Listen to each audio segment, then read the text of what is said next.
Now let's solve the Natas level 10. First of all, let's log in with the credentials.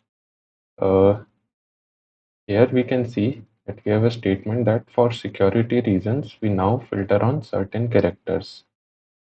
So as in the last level, we were able to tamper with the grep command this search was using. So let's again check the source code. On checking the source code, we can see that they have blocked some of the characters like the semicolon. We were using the semicolon to stop the grep command and use the cat command to access the password. Now we will have to work with the grep command only. Now, as the primary function of the grep command is to read and search through files, so we can also use the grep command to search the contents of the file we want to check for the password. For that, we will use a dot wildcard.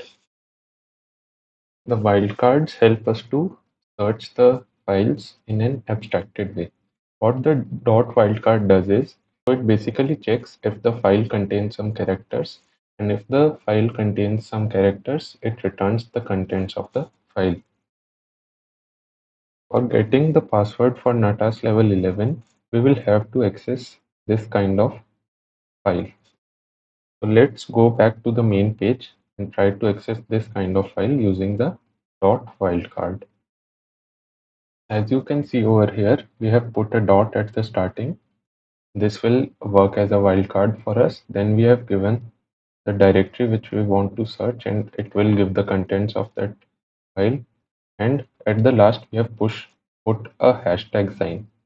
This hashtag sign will stop the contents of dictionary.txt from showing, as it will comment it out. Let's search for this. At the output, here we can see that we have the password for Natas level 11.